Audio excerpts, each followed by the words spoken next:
Hello everyone, welcome to rising stars of mathematics.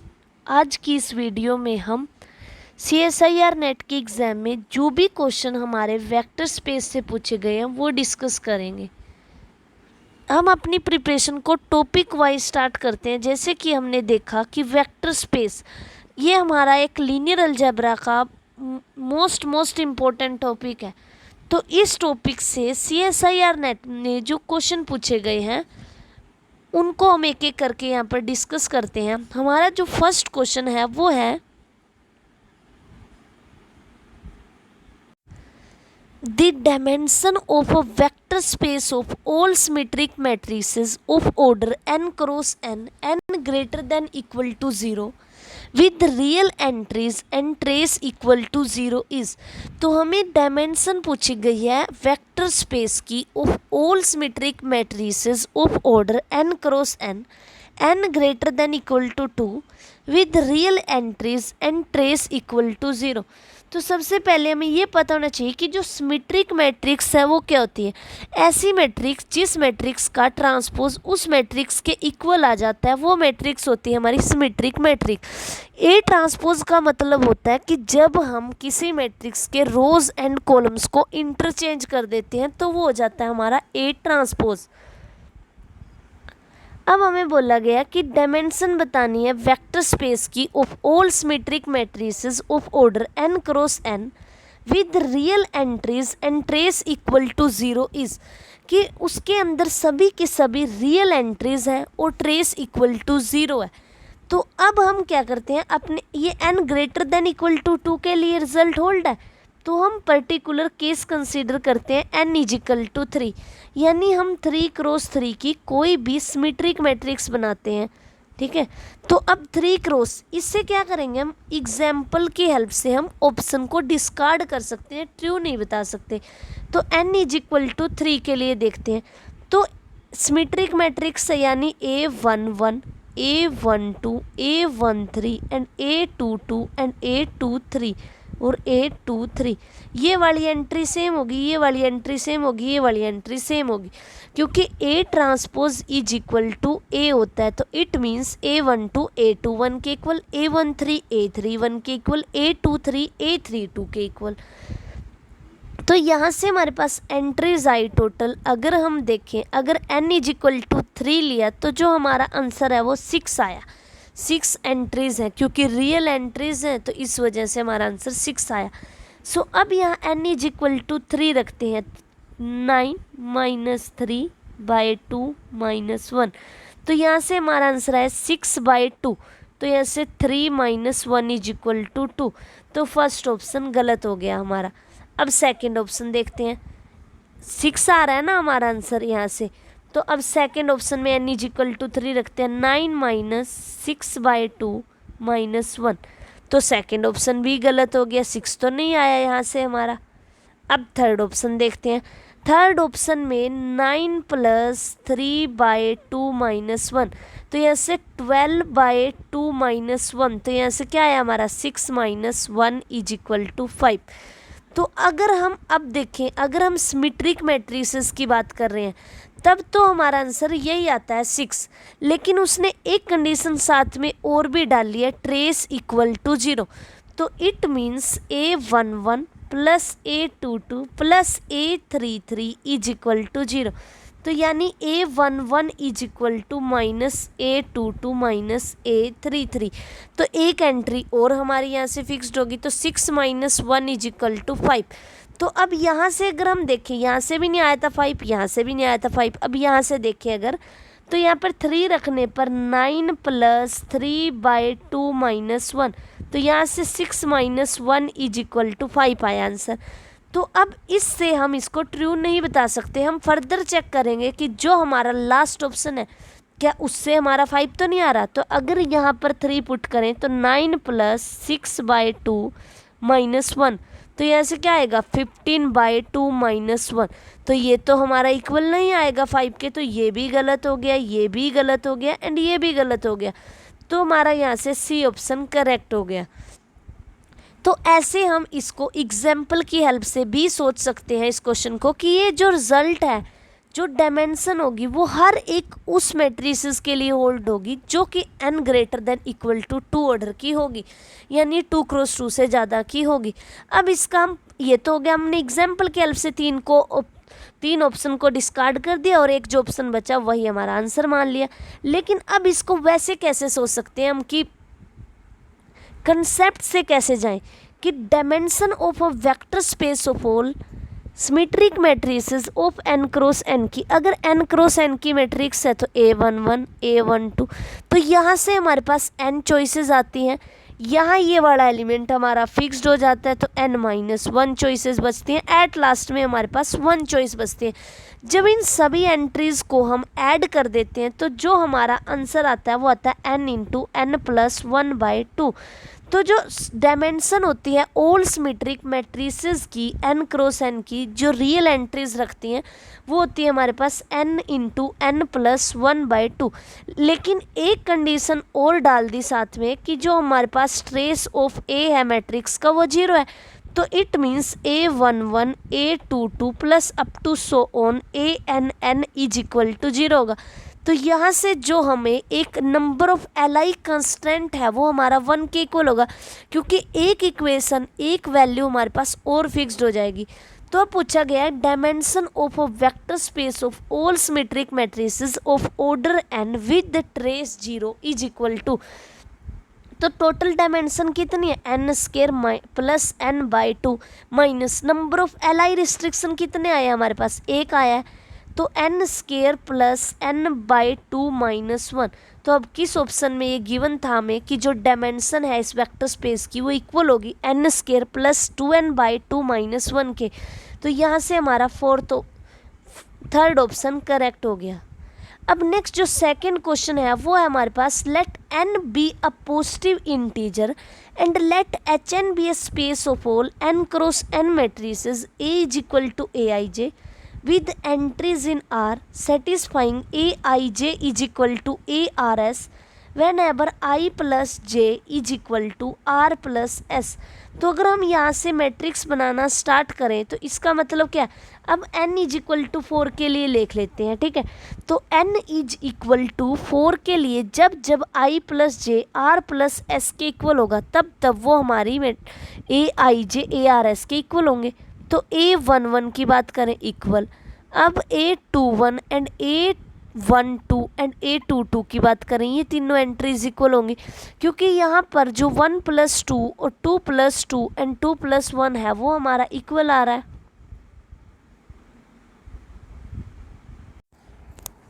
तो अगर हम यहाँ से मैट्रिक्स बनाएंगे तो ये हमारे पास कुछ इस टाइप से बनेगी, a11 a12 a13 and a21 a22 and a23 and a31 a32 a33। अब बोला है कि aij ars के इक्वल है जब जब i plus J r plus s के इक्वल है, तो a11 इक्वल होगा a12 a23 के इक्वल होगा, a13 a22 and a31 equal होंगे एंड a32 और a23 इक्वल होंगे, और यहाँ से a33 इक्वल होगा। तो एक एंट्री यहाँ से मिलेगी, एक यहाँ से, एक यहाँ से और एक यहाँ से, एक यहाँ से। तो ये हमारी 3 क्रॉस 3 की मैट्रिक्स थी, तो इसमें हमें जो एंट्रीज मिली वो 5 मिली। तो अब हम n इज इक्वल टू 3 रख के देखेंगे ऑप्शंस में भी कहाँ से हमें 5 मिलता है। तो अगर हम n इज इक्वल टू 3 रखें तो 9 मिल रहा है, तो ये ऑप्शन गलत हो गया। n इज इक्वल टू 3 रख रहे हैं तो 9 - 3 + 1, ये ऑप्शन गलत हो गया। n इज इक्वल टू 3 रख रहे हैं तो 6 + 1 7, ये गलत हो गया। अब n इज इक्वल टू 3 रखते हैं 2 × 3 - 1, तो ये ऑप्शन हमारा बचा जो कि ये करेक्ट हो गया। तो ये तो हमारा तरीका था कि कैसे हम ऑप्शन की हेल्प n की पर्टिकुलर वैल्यू के लिए 3 ऑप्शन को गलत कर रहे हैं, तो एक ऑप्शन जो बचता है वो हमारा सही होगा।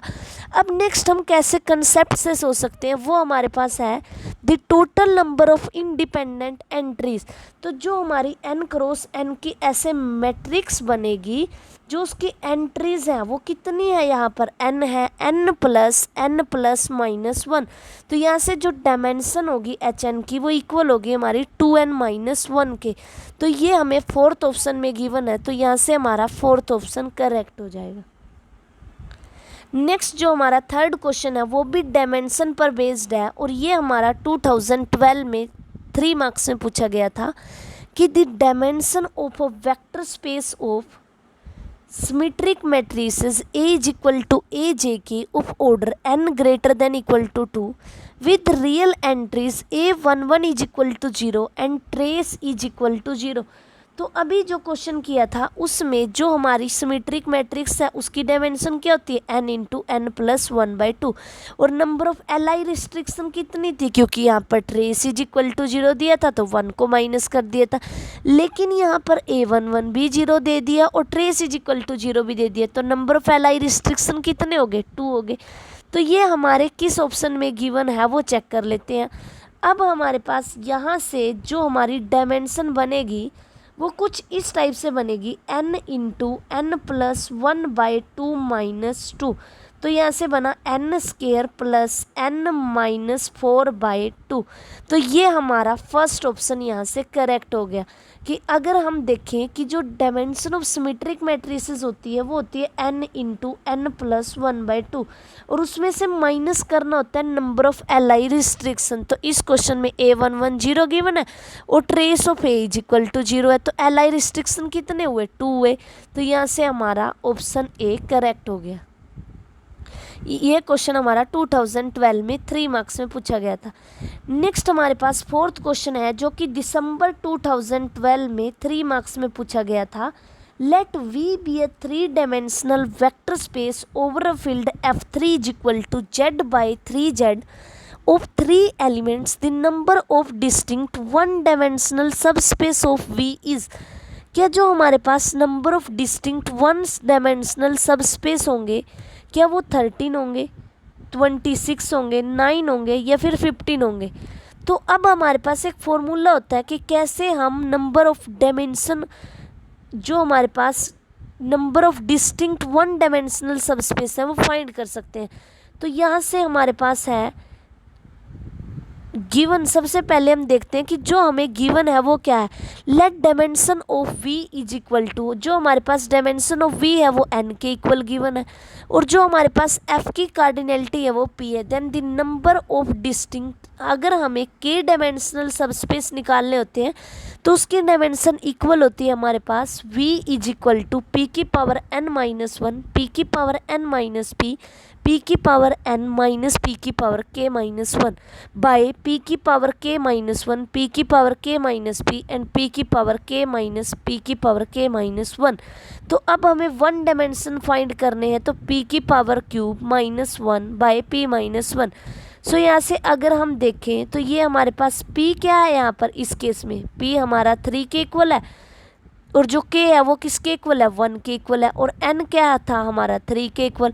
तो 27 माइनस 1/2 आ जाएगा, तो 26/2 ये हमारे पास 13 आ गए कि जी number of distinct 1-dimensional subspace of V are 13। तो अब किस ऑप्शन में 13 गिवन है वो चेक कर लेते हैं। यहाँ से हमारा ऑप्शन ए करेक्ट हो गया। नेक्स्ट क्वेश्चन हमारे पास है जो कि 2013 में 3 मार्क्स में पूछा गया था वेक्टर स्पेस से। Consider the following row vectors alpha 1 is equal to 1 1 0 1 0, alpha 2 is equal to 1 1 this and alpha 3 this, alpha 4 is this and alpha 5 alpha 6, then the dimension of a vector space spanned by this row vector is। तो हमें dimension निकालनी है vector space की जो कि इन 6 vector से span हो रहे हैं।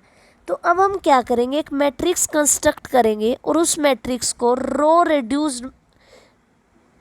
रो एक्लन फॉर्म में चेंज करेंगे एंड रो एक्लन फॉर्म में चेंज करने के बाद जो उस मैट्रिक्स की रैंक आएगी वो हमारी यहाँ पर डायमेंशन हो जाएगी गिवन वेक्टर स्पेस की। तो यहाँ से जब आप चेक करोगे तो आपको पता चलेगा कि जो ये मैट्रिक्स बनेगी इसकी जो डायमेंशन होगी, जो ये मैट्रिक्स बनेगी A उसका रैंक 4 होगा। तो यहाँ से हमारा सी ऑप्शन करेक्ट हो जाएगा। जस्ट हमें रो ऑपरेशन लगाकर मैट्रिक्स को रो एक्लन फॉर्म में चेंज करना है एंड देन उसका रैंक चेक करना है। नेक्स्ट क्वेश्चन हमारे पास है 6 क्वेश्चन जो कि हमारा दिसंबर 2016 में 3 मार्क्स से पूछा गया था। which of the following subsets of R4 is a basis of R4? So B1 is equal to 1 0 0 and 1 1 0 0 and 1 1 0 and 1 1, and B2 is equal to 1 0 0 and 1 2 0 0 and 1 2 3 0 and 1 2 3 4, and B3 is equal to this. हमें पूछा गया कि इसमें से कौन सी basis होंगी हमारी। Basis का मतलब क्या होता है कि कौन सा सेट इसमें से Li होगा। तो सबसे पहले क्या करेंगे, जो B1 मैट्रिक्स है, जो B1 बेसिस ये है, बेसिस चेक करने के लिए Li चेक करेंगे। तो ये ऐसे हम एक मैट्रिक्स कंस्ट्रक्ट कर लेंगे। तो जो ये मैट्रिक्स है, इस R4 की डायमेंशन क्या होती है, 4 होती है। और जो ये मैट्रिक्स है, इसके सभी के सभी जो रोज हैं, जो इसके वेक्टर्स हैं, ये वेक्टर्स क्या है, Li, तो ये बेसिस बन जाएगी। अब B2 को भी ऐसे ही चेक कर लेंगे एंड B3 को भी। तो हम देखेंगे कि जो हमारे पास B1 एंड B3 है वो तो हमारे बेसिस बनाएंगे, लेकिन B2 हमारा बेसिस नहीं बनाएगा। B1 एंड B2, जो हमारे B1 और B2 हैं वो लीनियरली इंडिपेंडेंट होंगे और वो बेसिस बनाएंगे, लेकिन जो B3 की बात करें तो वो हमारा लीनियरली इंडिपेंडेंट नहीं होगा। तो यहाँ से हमारा ए ऑप्शन करेक्ट हो जाएगा, क्योंकि इसमें बोला है कि B1 तो हमें दिख गया कि रैंक इसका क्या आ रहा है, 4 आ रहा है। अब B2 की बात करें तो इसको भी ऐसे लिखेंगे 1 1 1 2 0 0 1 2 3 0 एंड 1 2 3 4। तो इस मैट्रिक्स का जो रैंक है वो भी 4 आ रहा है, तो यहाँ से हमारा फर्स्ट ऑप्शन करेक्ट हो गया। नेक्स्ट हमारे पास 7th क्वेश्चन है, which of the following sets of function from R to R is a vector space over R। तो S1 is equal to F limit x tends to 3 fx is equal to 0। तो ये हमारा vector space बनाएगा, क्योंकि इसमें कई problem नहीं आएगी। आइडेंटिटी भी बिलोंग करती है और F1 और F2 बिलोंग्स टू S1 लेंगे, तो जब इनका सम करेंगे ये भी हमारा S1 में जाएगा, और जब अल्फ़ा F1 फाइंड करेंगे वो भी हमारा S1 में जाएगा। तो यहाँ से फर्स्ट ऑप्शन करेक्ट हो गया। लेकिन जो हमारा सेकंड ऑप्शन है वो करेक्ट नहीं होगा, क्योंकि अगर हम यहाँ पर आइडेंटिटी की बात करें, जो जीरो फंक्शन होता है, अगर जीरो फंक्शन की बात करें so limit x tends to 3 0 1 नहीं आ सकता। तो इट मीन्स जो जीरो फंक्शन है हमारा, वही हमारा S2 से बिलोंग नहीं करेगा, तो ये हमारा कभी भी वेक्टर स्पेस नहीं बनेगा। नेक्स्ट हमारे पास है third S3 h limit h tends to 3 hx exist, तो ये भी हमारा वेक्टर स्पेस बनाएगा। तो यहाँ से देख लेते हैं कौन सा ऑप्शन करेक्ट है हमारा। तो सी ऑप्शन यहाँ से करेक्ट हो गया, क्योंकि S1 और S3 तो हमारे वेक्टर स्पेस बन रहे हैं, लेकिन S2 हमारा वेक्टर स्पेस नहीं बन रहा। उसके बाद नेक्स्ट क्वेश्चन हमारा 2018 में 3 मार्क्स से पूछा गया था कि the system of equation 1 into x plus 2 into x square plus 3 into x y plus 0 into y is equal to 6 and this. तो इसके पास क्या no has a solution in rational number and has a solution in real number and has a solution in complex number and has no solution. तो हम क्या करेंगे, एक यहाँ पर ऑग्यूमेंटेड मैट्रिक्स बनाएंगे, ए ऑग्यूमेंटेड बी। तो वो जो मैट्रिक्स बनेगी वो बनेगी हमारी 1 2 3 0 2 1 3 1 एंड 1 -1 0 1। और यहाँ पर अगर हम रखें तो यहाँ 6 आएगा, यहाँ 5 आएगा और यहाँ 7 आएगा। अब इस मैट्रिक्स को हम रो एक्लन फॉर्म में चेंज करेंगे। अब रो एक्लन फॉर्म में चेंज करने के बाद हम यहाँ से देखेंगे कि जो rank of a augmented matrix B है वो कभी भी रैंक ऑफ ए के इक्वल नहीं आएगा। तो इट मीन्स जो हमारा सिस्टम है इसके पास कोई भी सल्यूशन नहीं होगा।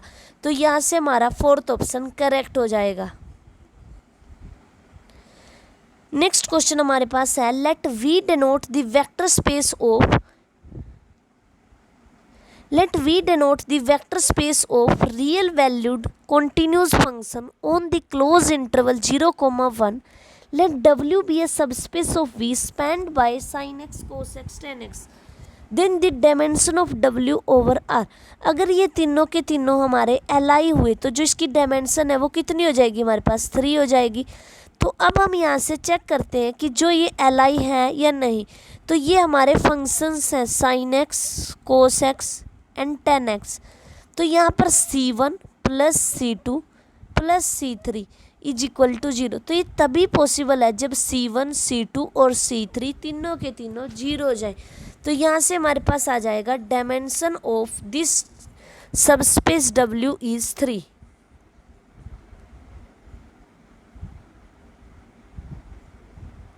नेक्स्ट क्वेश्चन हमारे पास जो कि जून 2011 में 4.75 मार्क्स से पूछा गया था। Let W is equal to PB, P is a polynomials with real coefficient and B is equal to matrix. तो B हमें एक मैट्रिक्स गिवन है सच दैट 0 1 0 एंड 0 0 1 एंड 1 0 0। जब हम इस मैट्रिक्स का क्यूब फाइंड करेंगे तो वो हमारे पास आइडेंटिटी के इक्वल आ जाएगा। तो जो हमारा W है सब स्पेस उसमें तीन ही मेंबर आएंगे हमारे पास, ये I हो जाएगा, B हो जाएगा एंड B स्क्वायर हो जाएगा। जैसे ही B क्यूब आएगा तो फिर वो आइडेंटिटी के इक्वल होगा। तो अगर हम डायमेंशन ऑफ W की बात करें तो डायमेंशन क्या होती है, number of elements in that set.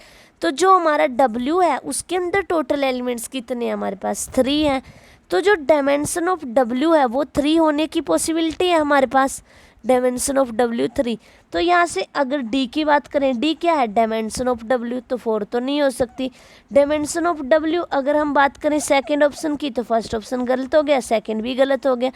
Third में ये बोला गया कि 3 less than equal to D less than equal to A।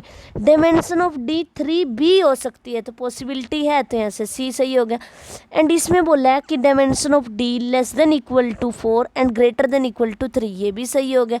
तो यहाँ से हमारा C और D ऑप्शन सही हो गया और दोनों ऑप्शन बाकी गलत हो गए। Thank you for watching. अगर आपको मेरा ये चैनल पसंद आ रहा है तो चैनल को सब्सक्राइब कीजिए एंड वीडियो को लाइक कीजिए एंड ज़्यादा से ज़्यादा अपने दोस्तों के साथ शेयर कीजिए and please subscribe my channel.